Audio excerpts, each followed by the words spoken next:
Hi, everybody. Welcome to NASCAR Inside the Race. I'm Alex Weaver, joined by my crew chief over there, Todd Gordon. And lucky for me, I've had a ton of questions after watching this Brickyard 400. If you're joining us here on the East Coast, we're a couple of hours past the green flag.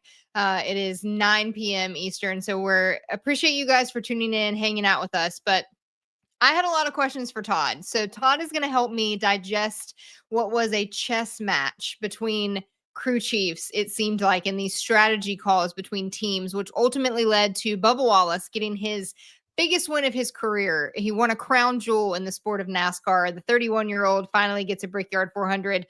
I say finally. It feels like that it has been a short time that Bubba's been racing, but Todd, when it comes to a place like Indianapolis, it's hallowed grounds of motorsports. We see the emotion when drivers win here, but can you break down what this place means to win for teams and for drivers?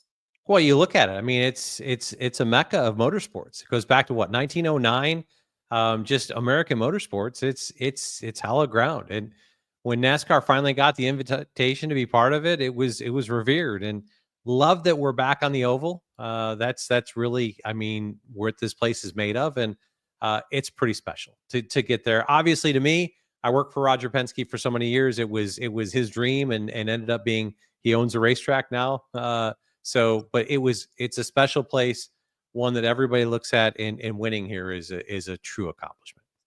Well, here on NASCAR Inside the Race, we're going to break down the numbers, look at some stats, look at some lap times, and we're going to tell you how the race was lost, how the race was won. We're also just going to dive into these storylines that we're seeing so far.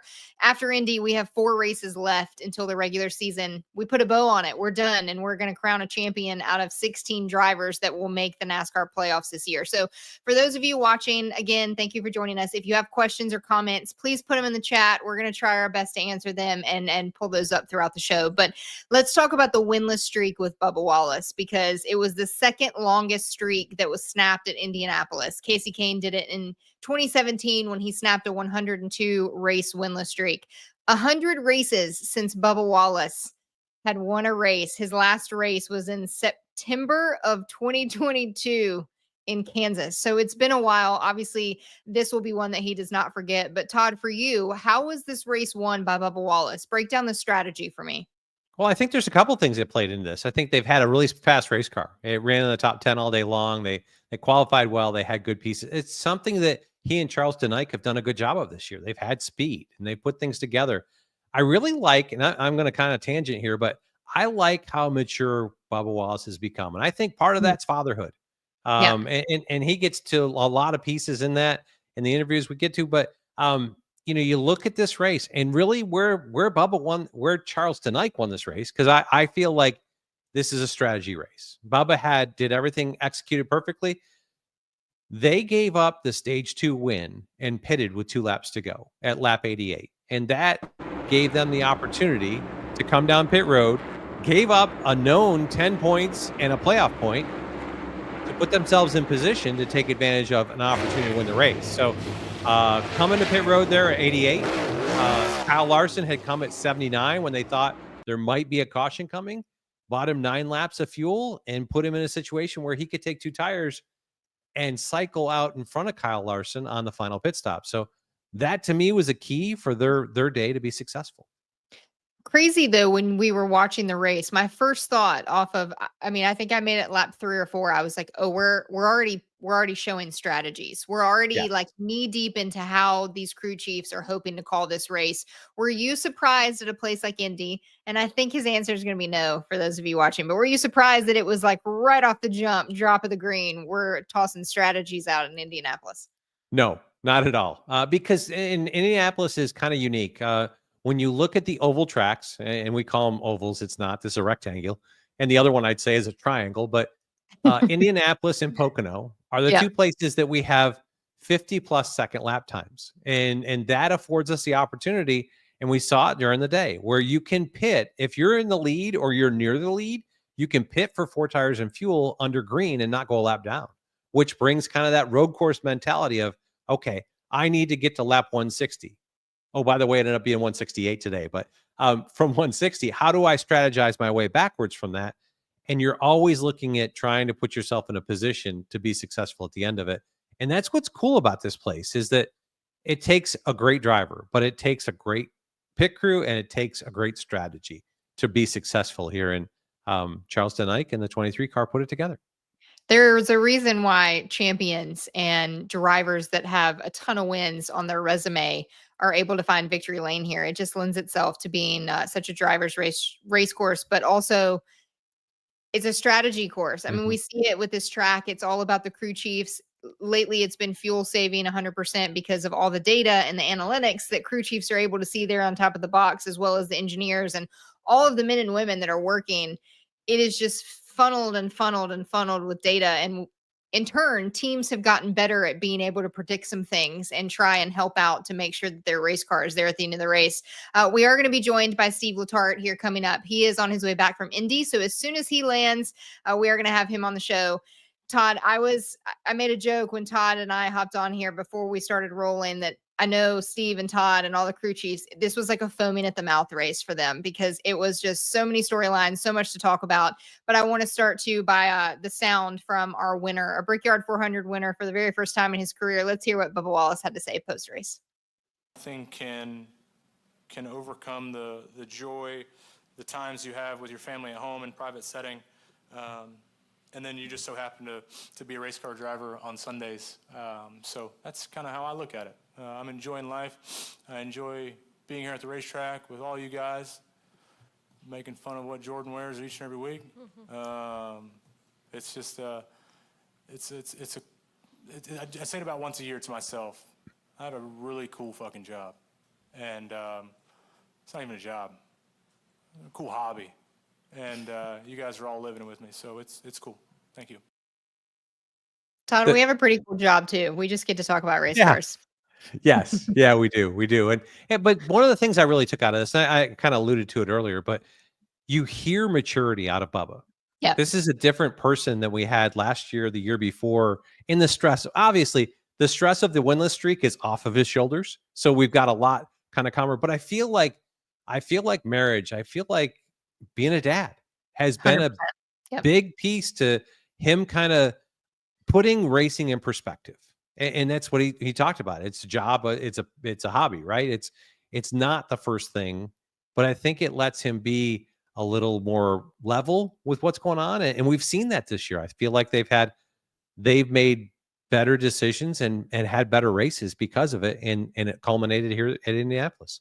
Yeah, really cool to obviously have Amanda and Bex there. I know it was a special memory for their family. They're going to have photos printed and framed all over their house, I know, from this one for sure. But as far as winning this crown jewel, and we talked about the prestige that Indianapolis comes with and being a Brickyard 400 winner and getting to kiss the bricks. But this was a huge milestone for 2311 and for Bubba Wallace because he punched his ticket to the playoffs. He beat out Kyle Larson, but this was a team that was looking out from that elimination line. They were looking out of the playoff bubble. If it were to line up and we were to have the playoffs last week, Bubba Wallace is out. There is no 2311 except for Tyler Reddick into the playoffs. So for him to get this win, first driver to ever at this point in the playoff system to come from below the elimination line and to either race or win his way in into the playoffs. So for Bubba, a really, really crucial win at a crucial time. Yeah, important for him. And really, because I don't feel like when you look at this line, I don't feel like the line's in the right place. We've got, and we can get into that later, but I really feel like you have to anticipate another winner or two coming from below. So racing around that line, such a stressful environment, but this guarantees their way through. We're not going to have 17 winners and they're in a points position. I think they're overall, if we take the regular piece, they're 10th in points. It speaks for the year they've had. They've put races together and now they've gotten to victory lane, which eliminates the stress for them going forward and really lets them look forward into the playoffs and start to work on that. Yeah, we're going to break down the playoff bubble a little bit later in the show too, but I want to get into what ultimately tested Bubba Wallace to get this win because Bubba had the speed. He had the car, he had the strategy. It looked like it was going to be a day that we were just going to race it out to the finish. And then, of course, Mother Nature decided to show up and play a little trick on all of us because she decided that she wasn't going to let us have a Scot-free day. We were not going to get off without having a little bit of her factor come into play. So with 5 minutes left before Bubba Wallace was going to win it with no red flag, and it was going to be a solid day for the 23. He has to take not one, but 2 tests. And thanks to Mother Nature, we red flag the race. They bring the drivers down pit road, and we have to wait for them to dry turn 1 at Indianapolis. And so, Todd, I want you, because I think this is confusing for some fans too. When you go to a place like Indianapolis, it's 2.5 miles, but the place is massive. So there can be sunshine in turn 4. It could look like it's the most picturesque Chamber of Commerce day in turn 4, but turn 1 could be absolutely downpouring and you've lost the track. Walk us through so fans understand the concept of Indy. Yeah, well, you look at it. I mean, the straightaways are they're forever long. They're 3,000 feet, I think, long. As you look at it, so you've got over half a mile between ends. Rain has to start and stop someplace. And in this case, it was only turn 1 that really got wet, and it got soaked. When you looked at the safety trucks driving around there afterwards, there was rooster tails with them. So they got a fairly big downpour in turn 1, and you can't. It can be, and that's part of why NASCAR has spotters in so many different locations around a racetrack like this, because you can't just see it from the tower. You've got to be able to see what the local climate environment is and where it can go forward from there. But ultimately, it was going to be a great race. It was Kyle Larson was eking his way forward towards Bubba Wallace. I think Bubba might have been only running as fast as he had to, knowing that he was close on fuel, as we proved out in the calling laps. But it looked like it was going to be a heck of a race, and then we ended up with 2 spectacular restarts and Bubba prevailing off of both of those. It's always my favorite part of any weather situation at a racetrack is always there's 2 sides to every story, right? It was Bubba Wallace and the 23 team were like, no, it's fine. It's barely raining and we don't have anything on the track. And then you hear Cliff Daniels interview and he's like, no, it was pouring. They made the right call. This is what they should have done. Because obviously Kyle Larson running second here wanted the race to go back and have another restart. So let's break down the first restart that we saw between Bubba Wallace and Kyle Larson after the rain delay. So we get the race back going, caution laps. We come to the choose cone. I was surprised personally, Todd, and lucky for us, I've already talked to Todd about this, but I want you to break this down for us here on Inside the Race, because in my mind, I'm like, 100% William Byron is going to line up behind the 5 of Kyle Larson, give the 5 a great push. They're going to go and tag team it, and it'll be the 5 that makes it into victory lane, and that's how the race was won. That was not the case. Bubba Wallace chooses the inside on the choose cone lap. Kyle Larson goes obviously to the outside, and William Byron lines up behind Bubba, which crazy to me, but there is a reason for this. What was it, Todd? Well, I want to go back and look at last year's final restart. And if we can play that one out and show it here, I can kind of put it all together, because all you have to do is remember at this point, Kyle Larson's third, second row inside. That control car right now is Brad Keselowski. Yep. Low on fuel, coming to the final restart. Brad Keselowski, the control car. Ryan Blaney took the outside. Kyle Larson took inside of row 2. And if we roll this forward, Brad Keselowski's out of gas. Very similar situation this year. You've got Bubba Wallace, who Charles Tonight's on there saying, we've probably got enough for 1. So if I'm Rudy Fugle, I'm looking at this thinking of last year. If I pick behind my teammate where the 45 is, I let Denny Hamlin have the inside control position if the 23 runs out of gas. I think it's a better position to be in. You've got an opportunity to go win the race. And knowing that the guy who's leading the race, and knowing that cautions breed cautions, which means if we get to a second restart, he's already said he only had enough for 1. If we get to a second restart, I've got an opportunity to control the race. I think it's a really good call for the company. As that way is that if the 23 pulls off, we control both rows. If I line up behind my teammate, I can only help push him, but the opportunity to win from the outside of the front row, when the restarts, it's very slim. And I think the better chance for that for Rudy there was to, and for Hendrick Motorsports, was to control the inside of row 2 and not give him a great push. And hope that, and we saw that Josh Berry gave Kyle Larson a really good push down in turn 1. So I agree with the call. I understand it. And we just have to look back to last year and what happened when Brad Keselowski had to pull the pit road. I don't know if that blew anybody else's mind besides mine, but it truly is like when we say it's chess, not checkers, like there is a much bigger picture. So when you're looking at it as like, oh, why wouldn't teammates help teammates? Well, ultimately, teammates were helping the organization. And the other piece is that if William Byron takes the outside behind Kyle Larson, he puts the 2311 team owner in a position to help his team car win. Denny is going to do anything he can to help the 23.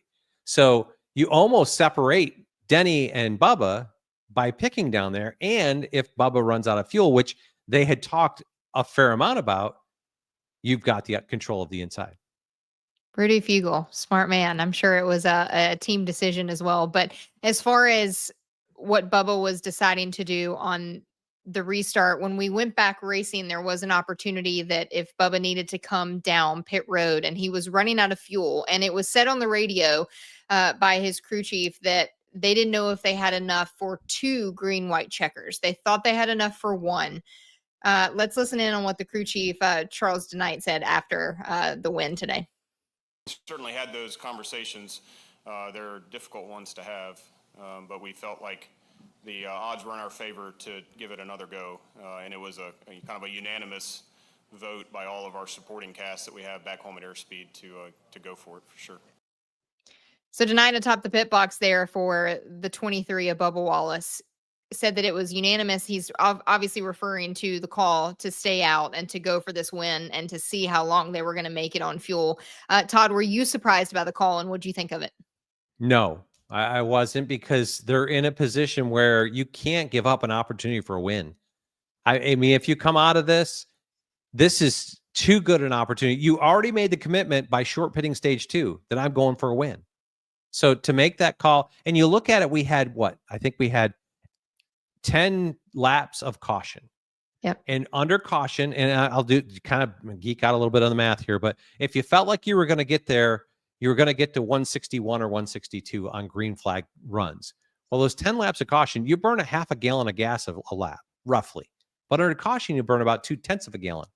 So 10 laps of green flag, you're going to burn 5 gallons of fuel. 10 laps of caution flag, I burn 2 gallons of fuel. I save 3 gallons of fuel. So that 3 gallons is 6 more laps I can run. Well, if I planned on getting to 161 or 2, that puts me at 167, 168. I think you're too committed at that point, and too big a prize is in your window. Sitting on top of the pit box, Todd, how much of this, like, how detailed is the information that you're getting, or is this coming from back at team headquarters? Like, what does it all look like that you can see down to the lap of how much fuel you have? Yeah, it's the teams have gotten to that point. I mean, when you look at it, and I'm 5 years removed from this, but I even know where I was 4 or 5 years ago. We knew off the data that the fan gets to see all that GPS data that has throttle and brake and those pieces. We actually ran a program in the background that kept track of that throttle usage and ran it through the engine map that we had tuned that engine to on the engine dyno.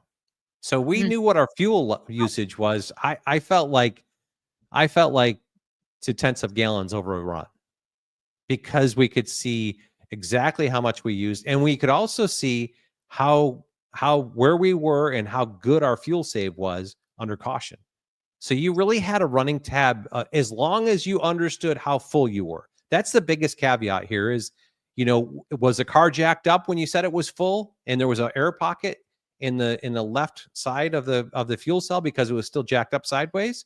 Or did you get the tank full? That was the biggest question mark. The consumption side of it, I felt like we had a really good understanding for our particular cars. We had a decent understanding for our manufacturer cars, and we had a rough understanding for the competitive cars, because I didn't have an engine map for a Chevrolet or a Toyota. We're obviously seeing all the drivers congratulate Bubba Wallace. He is very popular with the rest of the field. So a lot of taps here, and obviously his best friend Blaney giving him number one finger out of the window there. So a very popular win, but it didn't come without some tests because we mentioned Mother Nature. We had the first restart in overtime, but then we get a wreck that Bubba Wallace, I know. They said he was silent on the radio. I don't know if he was silent mentally because I know how frustrated he must have been. And not only like, hey, it's raining and then I have to do a restart and oh my gosh, I have to do another restart. So let's pull up this final overtime restart that we saw. This was the second test that Bubba Wallace had to pass. So here's the wreck that brought out the caution. It was Zane Smith. And this was an interesting incident. Todd, what'd you see on this? I saw Christopher Bell trying to make a move that he wasn't clear to make. What was this?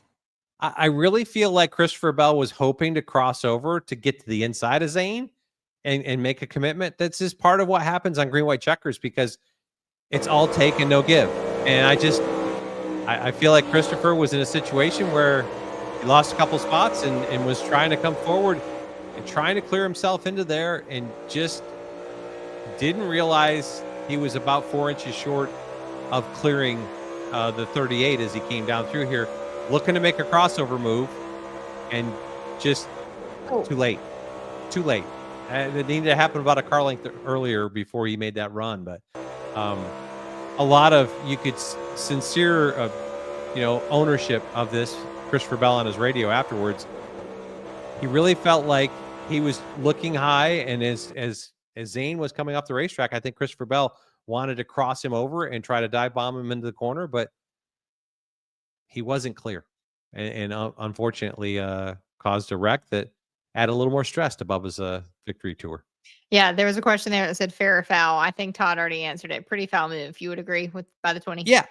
I mean, he took total ownership of it. Sent the spotter down to say, "That's my bad. I did not mean to do it, but that's foul. Yeah, that's foul." And it's one of those pieces that doesn't happen with 10 to go. But a green white checker, you're on all take and no give, and he tried to make an aggressive move that was too late. The aggression comes out when these drivers think that they have 2 laps to give it everything they got. It definitely creates a chaos, especially in the middle of the field there when there are a ton of more cars all chasing those points and those positions. But let's look at what set up. That obviously set up the final restart for Bubba Wallace, which they lined up exactly how they lined up from the first restart in overtime. So, Todd, walk me through this one. What do you see with Bubba? He obviously has William Byron behind him with Kyle Larson on the front row and Josh Berry behind him. Yeah, and I really felt like, Bubba got a little bit of a tire spin there. Kyle got a really good run here, and I felt like Josh Berry did a good job of kind of getting him rolling. But it looked like Kyle got just a little too loose into the corner there and kind of had to back up, couldn't commit to throttle like he needed to. That gave Bubba the room to clear him off of turn 1. And from that point forward, it's just hit your marks for Bubba for the next 2 laps, as long as he had enough fuel to get him there. Well, it worked out in Bubba Wallace's favor, and something that's worked out for us too. 6 minutes ahead of schedule. The my other tag team crew chief that I have here. I'm just surrounded by crew chiefs and powerful people. Steve Letarte has made it home from Indianapolis. Look at you, safe and sound, back from the What's up? Speedway capital of the world. Oh, man, it was listen, Indy's always special. It was a great place to be at. It was kind of the race I think most of us expected. Very strategic with the fuel. I didn't have Bubba Wallace on my bingo card. I knew he was pretty good, but great speed. But the truth is, as impressive as Bubba's win was, I could put 7 or 8 drivers in victory lane with different circumstances. So it was a great race to call. A lot of fun. Todd and I have broken down those final restarts in overtime by Bubba. And Steve, watching it there in person, what did you see on those 2 restarts in overtime with William Byron lining up behind Bubba and then Josh Berry behind the 5 of Kyle Larson? I think the big thing is we saw Bubba close out a win. And I know that sounds silly, but you saw the emotion about winning. But it was more than just winning. I think it's how he won. I mean, he had it.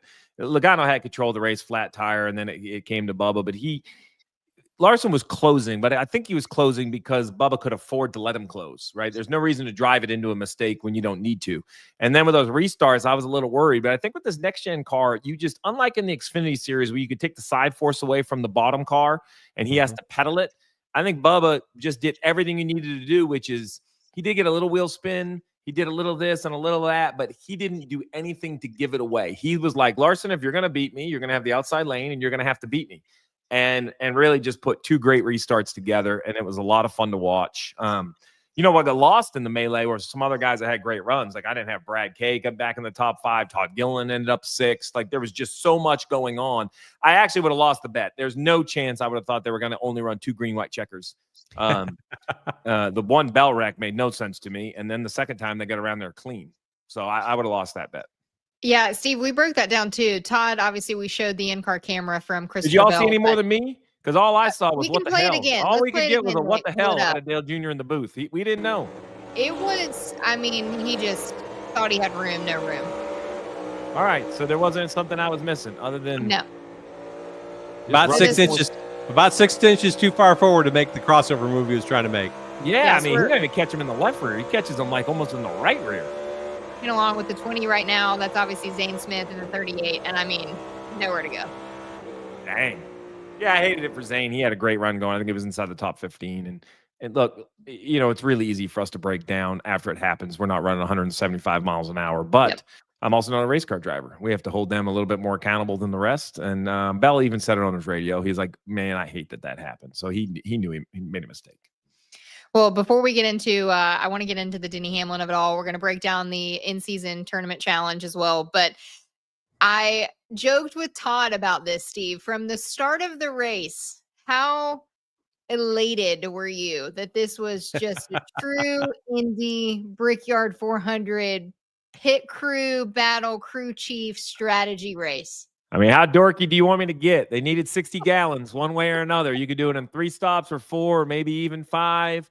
And it's kind of like driving across the country. You know, if you know you got to stop 3 times on your way to Texas, you can't stop 3 times in North Carolina. You have to get far enough down the road that you can get enough fuel in the car to keep going. And it was really a masterclass by many, to be quite honest. Paul Wolf went direction 1 and really put himself in position.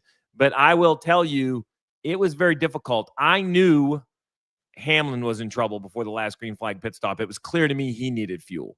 And I knew Larson and Byron were going to be battling each other. I just didn't know. So for the fan who's watching, it's it's as simple as this.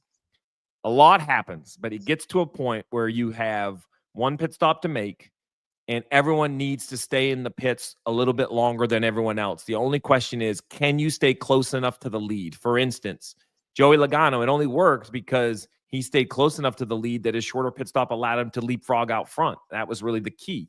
You know, if you lose too much ground, it doesn't matter. And I had maybe one. I didn't expect Logano and Reddick and Bubba all to leapfrog him. It was so much fun to watch. It's complicated. It was complicated to cover. My head hurt trying to figure it all out. But to be honest, we got to a point where I kind of stopped trying to figure it out and just became a fan. And I'm like, look, I know this is going to get settled on pit road, but someone's going to show me something I'm not ready to see. And it's going to be awesome. And I can't wait to do it. And why were we surprised it was Paul Wolf? Now, I will say Penske, they didn't like the low air on green flag stops. That didn't work for the 2 or the 22. But, you know, I don't think they were pounds off. A few tenths of a pound probably would have made the difference. But it's always easier after you have a flat. Well, and you know this, Steve, and probably the listener at home doesn't, but green flag stops are different than caution flag stops. So you can get away. And I'll throw a number out. Let's say it's 40 PSI in the right rear. 40 PSI under caution. By the time you run around 2 laps and you kind of scuff your tires, that tire is 41.5, 42 pounds. Yeah. And that's a living pressure. But when you fire off on a green flag and you're at 40, you enter turn 1 and you're putting all the load on a 40-pound tire. It's like a green flag pit cycle is almost, it's probably 1.5 pounds, 2 pounds less air pressure. I equate it to my 46-year-old legs, basically, right? Which is if I'm going to go run a 40-yard dash, if I start from a standstill, it's like a green flag pit stop, and my leg, I'm probably going to pull a hamstring. Where if you let me jog around a little bit and roll into the starting grid, you know, I might not be any faster, but I'm probably not going to hurt myself. It's really the same way with the tires, right? Like when you fire off under green, there's no warm-up, there's no stretching. Those things go right to go, and that's where you need that extra pound, to your point, go from 40 to 41. It was unfortunate. I mean, the 22, I thought they were going to, it's the wrong word because they played the strategy from the beginning. So I think they were just going to outrun everyone. I thought they were going to outrun. I felt there were 3 cars. When you look at that first caution, The 2, the 22, and the 21 all stayed out and put themselves in position. And the 2 was controlling the race until he had a tire failure almost at the end of his cycle at 84 laps in, or at lap 84. Then the 21, Sands running out of fuel in the last stop, comes out with a top 5 finish. So I think the 3 of them had a good call, just overly aggressive on tire pressures. For the I didn't understand the 12 call. Maybe to win the stage or to get some points. I just didn't. Now, I'm not saying it was the wrong call. I guess what I'm saying is I didn't understand it. I couldn't explain it to the fans on what he was trying to do. I guarantee if I ask Hassler, he's like, well, you dummy, this is what I was trying to do. And he has a reason. For the life of me, I just couldn't figure it out. Playoff point? Yeah, that could be it. It's interesting, too, to watch the 2 Penske cars because we obviously know Brian Wilson looked like he was in control of the car with of the race with the 2 car. And then you had Paul Wolfe. And I genuinely believe there is not very many people smarter in the garage than Paul Wolfe, especially at aggressive calls, doing something different than the rest of the field. But if the tire situation and the not being able to handle the tire pressure on this hot, slick racetrack of Indianapolis hadn't have happened, was it the 2 or the 22 in Victory Lane? I think it's a 22 for sure. The 2 had still a lot of racing to go, so I think it was yet to play out. He obviously was in position, so I don't want to take it away from him, but it was too close to or too far from the finish for me to kind of award a lot of good decisions. But the 22 is in position with no more pit stops needed. Now, whether he had enough fuel, there's a lot of ifs and buts in that statement. But from everything I saw out of the 22, I feel that they were in position. I feel like Paul Wolfe, Joey Logano. They manufactured is a great word. They manufactured the opportunity to win the Brickyard. They strategized their way to it. Man, it was good. It was good. And the more complicated it got, Dale would kept going, what's happening? And he looked back at me. What's happening? We get a couple of those from the booth. It was awesome. I sat there a couple of times. I can't tell you in my brain. I was like, Inside the Race, Steve and Todd are going to nerd out so hard. I'm going to be like, what are they talking about? But I tell you, so I've been going there, so I don't know why it hit me this year. I think it was maybe the emotion of Bubba. Like when Larson won it was big, but Larson wins so often that I just don't know if – I think it means a lot to him. I just don't think we appreciate it because, he's kind of a quiet guy. But for Bubba, he sat on our TNT post-race desk and we just let him talk. I'm not even sure we really asked him a question. Mm-hmm. And it brought me back to all of the moments that I loved about crew chiefing, right? It was – and I will tell you, I was nervous. I think I said it on air. I said, man, I'm nervous. And I was nervous because, and I'm sure Todd's this way, I can tell you a little bit of the details of the races we won, but man, I can tell you every detail of the heartbreak. And there were a few. And for Bubba, like Joey and Paul tonight, like Paul can tell you everything. He's going to remember that 0.2 pounds, or maybe he doesn't feel that's what it is, or he's going to think about something that he wishes he could do different. I laid it at bed at night to this day, trying to relive races that were 15 years ago. So my heart was nervous for Bubba because I felt like he had done so many things right. I never want to see a guy win. I want to see the best driver win. But at that moment, I'm like, man, I feel like he is putting in a winning performance. And you hate to see that go away with something else. Now, listen, if he makes a mistake and Larson beats him, as much as I would empathize, I'm like, hey, this isn't intramural football. I've told a couple people that, and they got mad at me. But it isn't. Like, it's professional motorsport, and you have to get it done. And I'm going to tell you, I think Bubba loved that he beat what he considers the best. He said on the post race, he's like, "That's right, I won, and I beat the guy, the man." So good for him. Yes. Yeah. Obviously, it's saying here, Bubba Wallace, a popular winner in the garage. We saw that at the end of the race with all the congratulations. But an interesting. I will tell him, win a second, and you're not going to be so popular. We saw this with Truex. Everybody loves you for, hey man, great job. Yep. Bubba wins one in a couple of weeks. They're going to be like, yep, the hell with you. And they're going to just drive on off. Exactly. Well, a unique perspective because he went from worst to where did Denny Hamlin end up? 4th, 3rd? What was the finishing? I don't know. Fastest lap of him. Bubba, I think it was Bubba, Larson, Hamlin, or the 3 of them, or some combination on the fastest lap of the race on the last lap of the race. There you go. Denny Hamlin, fastest lap of the race, last lap, from worst to 3rd. He even said it in his interview. Look, I think they called the perfect race. Everybody's like, yeah, but he needed too much fuel. I'm like, look, you just can't get track position. It's not a lotto ticket. You have to give something up to get it. And they knew they were going to have to put fuel in at some point. And you know how it is, Todd. You're like, well, now's not the time because a caution could still save us. A caution could still save us. A caution could still. And then finally get to the point where we're like, okay, no more potential yellows. Like right now is the moment we have to put the fuel in the car. And they did it. They finally paid their fuel tax, but from last to third, very impressive for sure, Alex. Yeah, and interesting. Go ahead, Todd. No, it just, when you start there, you just, their race car had speed. And you look at Yeah, it, it I mean, did. yes, they had to pay the fuel tax there at the end. They came at 85 for 2 tires. They had to take 4 and wait on fuel. It was a second longer than the 5 car, but that's maximizing your day. They didn't start up front where they could take it earlier. They had to just keep racing their way forward. And to your point, if a caution comes, then something resets. Yeah, and interesting. Go ahead. Keep going, No, Todd. Go ahead. No, just going to say an interesting perspective too with Hamlin is that like he doesn't have the race winning car as a driver, but then he is from disappointment to elation. He's in victory lane celebrating for 23XI's first win this season with his driver, obviously being a team owner. So before Todd finishes his thought, let's play the sound from Denny Hamlin, the winning owner of the Brickyard 400.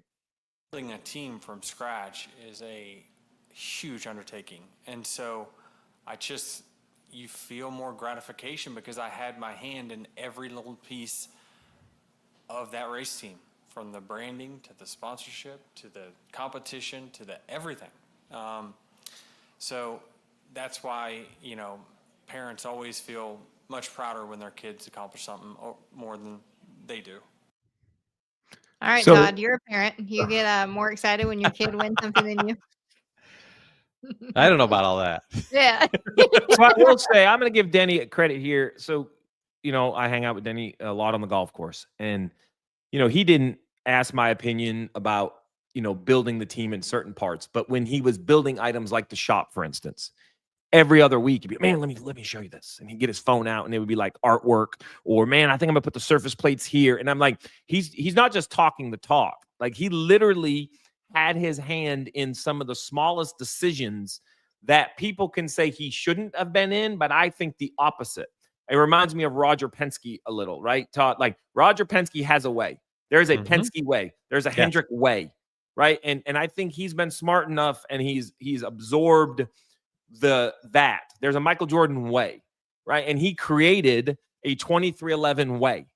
And I think it's, Todd's going to laugh or agree with me. It's, you win races because the floor's clean and the glass is clean, and because you care about what the parking lot looks like, and because the uniforms need to be pressed, and because if the uniforms are wrinkled, how do you know the engine's right?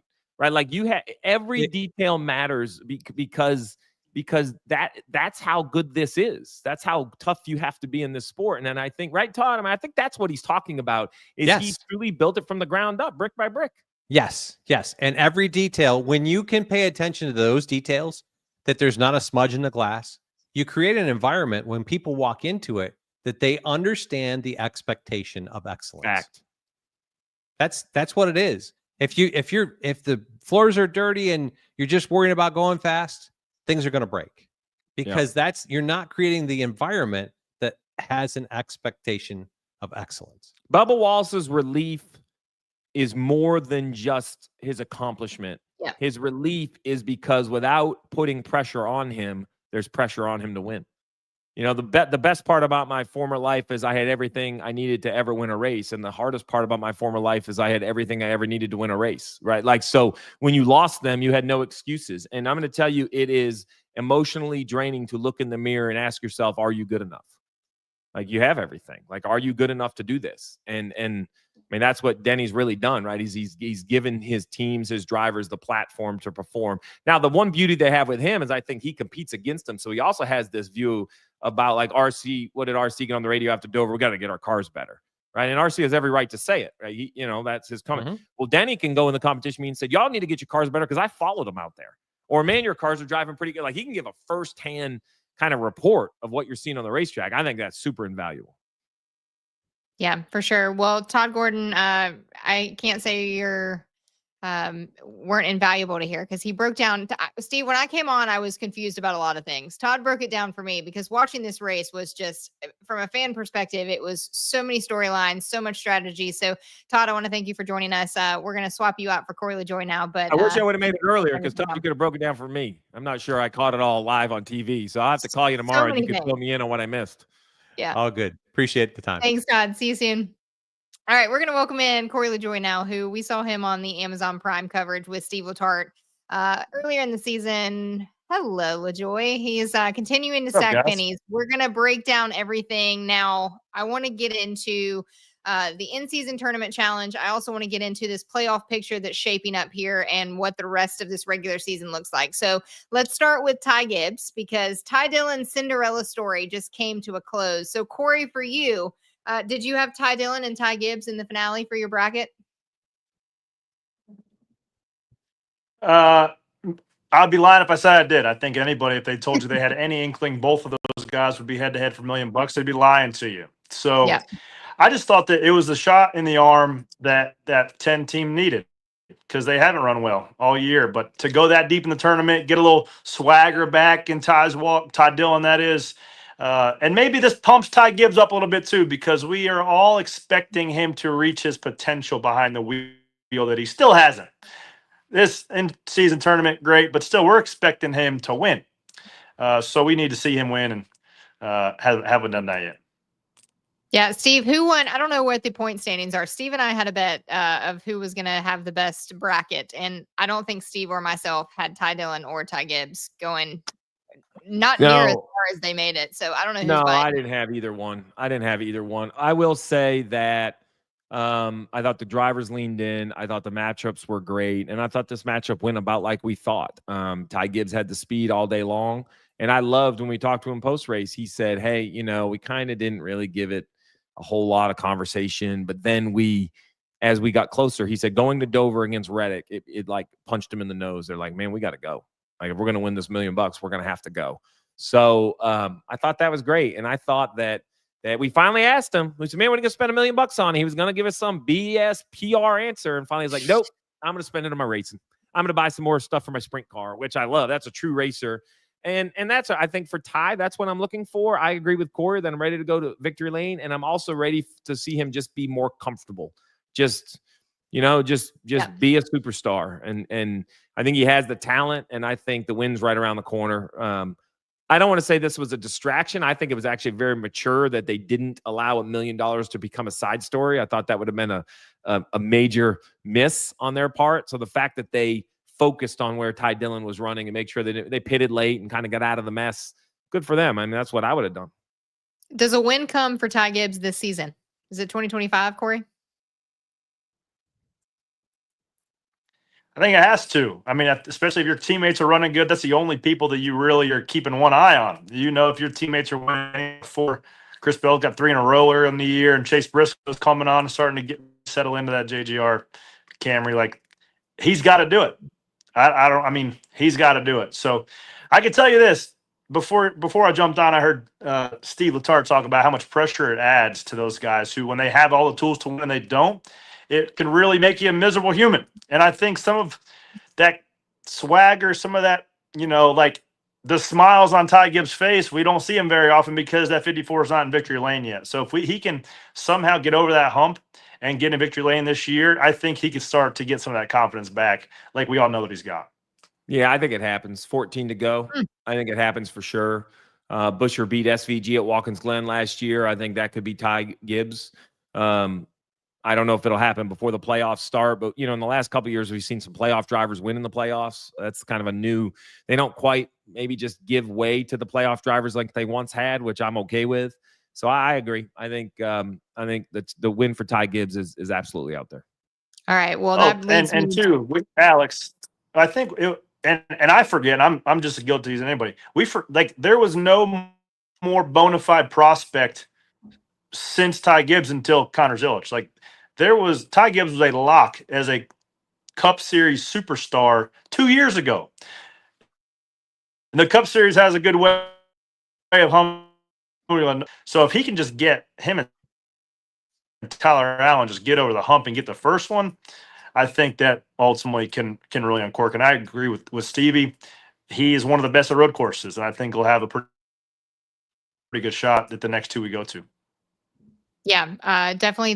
They say the first one's the hardest. We've seen championship drivers that it took seasons and seasons to get your first win, and then once the win comes, you kind of lock them off from there. So now let's get into this playoff bubble, because this is what I want to look at. And Ty Gibbs, obviously on the outside looking in, takes home the $1 million in the ring for the in-season tournament. But we have Iowa, Watkins Glen, Richmond, and Daytona. Those are the 4 races that we have left until we know the 16 drivers and what that playoff field looks like. So let's look at this playoff bubble right now. Nick, can you pull up the bubble and where we're at with the points for these guys just to see if there is anybody that can win their way in? And I'm circling Daytona as this is your big chance. And if we look down at the bottom of these standings, we're going to pull off the playoff picture here.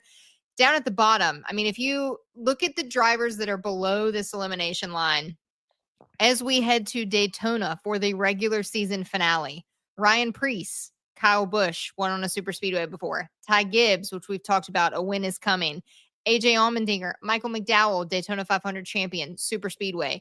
John Hunter Nemechek, Eric Jones, and the legacy. Let's keep scrolling just a little bit because I want folks to fully see this picture of how many folks can get in here to victory lane. Carson Hocevar, a win is coming. Brad Keselowski, super speedway winner. Ricky Stenhouse Jr., super speedway winner. Austin Dillon, super speedway winner. Daniel Suarez won at Atlanta. I mean, kind of circle a name here on who can make it into the playoffs. But Steve, when your brain is looking at this right now and you're kind of wrapping up these last 4 races, what do you think of this playoff picture where we're at? Oh, I think we have at least one more in the next 4. We have Me one too. more winner. So I have Reddick in on points. If we go back up and show where 15 and 16 look like, I think so. Reddick's in at plus 138. I think Bowman and Buescher are going to, one of them either needs to win or beat the other one because I have one more seat left at that table. Now that win could be Bowman, could be Buescher. Preece is good. I don't know if I see winning speed yet. Gibbs for sure has firepower. If Legacy brings whatever magic dust they had in Indianapolis, then look out because they were unbelievable when practice started. Mr. Excitement, Carson Hocevar, is less exciting in a good way. So I think he can kind of get it done. I'll be honest. I don't even know if we need Daytona. Like I have some, like, look, I don't want to say legitimate cars. Like I don't think these guys are going to drive off the front of the field at Iowa and disappear. But would you be shocked, Corey, if the 77 won Iowa? Would you be like, absolutely didn't see that coming? And I think we just lost Corey from internet. But it's like, these guys, Alex, I mean, it would be a big story because it's earned. But yeah, I think Spire, Legacy, I think those guys could win. And I think Buescher and Bowman know it. So I actually think the win is going to come for Bowman and Buescher because I think they feel the fire. I'm like, oh boy, we better get going. Yeah, obviously Chris Buescher won at Watkins Glen, but I mean, you look at racetracks like Iowa, Ricky Stenhouse Jr. has had some great runs at Iowa, the Xfinity Series, he won there. And then Richmond, Kyle Busch, I'm circling drivers that have just dominated certain racetracks. So it'll be interesting to see if you had to pick one driver that's below the elimination line to get into the playoffs, who is it right now? That is a great question. I think it's Ty Gibbs. I think he has the firepower to win. He's driving the best equipment below the elimination line. I think that he would be the one. I don't think anyone points their way in. I think it has to be a win. So I would say Ty Gibbs. Now I will say I'm just as interested with the top of the standings because it's kind of like, you don't have to get hot now to win a championship, but you would love to start ramping up a little. And we kind of got through the clunky summers, what Dale Jr. calls it. We had a street course, and we had this, and we went to Sonoma. We had all these other things. Well, Indy, I know we don't race a lot of places that look like Indy, but it's straightforward. Like, you got to have good stuff there. And Iowa is a short track, but you got to have good stuff there. And there is some real requirements to start to take hold. Remember, Kyle Larson was like on a carton of milk there for like 2 months. Nowhere to be found. Like, we couldn't find the guy. Back-to-back good runs. Like, don't let this guy, don't let this momentum get going. You get this boulder rolling down a hill and you won't be able to stop it. So those are the things. There's just so many great storylines as we transition over to my friends at NBC. They'll pick up the coverage in Iowa, and there's just so many storylines we're going to kind of pick up and run with. All right, let's see if we have Corey back in here. He's working on his internet. I'm going to tell you, man, like I thought the guy I thought he was a podcaster. He must have had great internet, but I don't know what happened. Are you there, Corey? He has some Austin Dillon or Ty Dillon internet. down in the basement. I don't know where he's at. All right. Well, finally, this is how it's shaping up. Let's just take a look because Iowa, Watkins Glen, Richmond, Daytona, and then we kick off into the playoffs. The regular season championship. Oh, yeah. There's one of those too. We're going to hand out a trophy after Daytona and 15 extra playoff points for the regular season championship. Right now, it's Chase Elliott over his teammate, William Byron, but that is a close battle in points and is obviously going to come down to, in past seasons, we've seen it come down to that final race and it be just a matter of a couple points. But before we get off here, Steve, and we let folks go and enjoy the rest of their night, you had your old buddy there, Dale Jr. He got his 100th win in the Xfinity Series. Connor Zilic, just a superstar of a kid, but more importantly, a great weekend for Junior Motorsports. So, another, as you mentioned, Connor Zilic is great. But I think what's more impressive is Connor Zilic picked up where Justin Allgaier got wrecked. So they had two shots at this for sure. Dale joked in the post-race show. He goes, I'm glad they won it because I wasn't going to Iowa. So they were all willing to get 7 spark plugs, he said, because we weren't going to let him win. He goes, I was going to Watkins Glen, but I wanted to be there for. And I'll be honest, the Xfinity Series, I believe, is so important for opportunity. And I think that's the story of Junior Motorsports that maybe doesn't get told, or maybe it gets overlooked because Allgaier has the most wins and he's decided to stay in Xfinity. Yeah. But like when you look at the list of drivers and you see Cup winners, Cup champions on this list, I mean, the people that have won for Junior Motorsports is just so impressive that having 100 wins, I think, is a huge milestone. I didn't realize Dale only had one. I kind of picked on him. He had one win. So that was kind of our joke of the 100. But Jamie McMurray, Noah Gragson, I was fortunate enough to be on the pit box once for one of Regan Smith's win. Like it's been a state. Like he doesn't have to do this, right? I guess that's what I think, right? Is like him and Kelly could go do whatever they wanted to do. Yeah. But they blood, sweat, and tears. Like it takes effort to keep these cars on track every week, switching drivers every year, new partners, new this. And he does it because he loves the sport. And I think we should all be thankful that the most popular guy in the world loves it this much.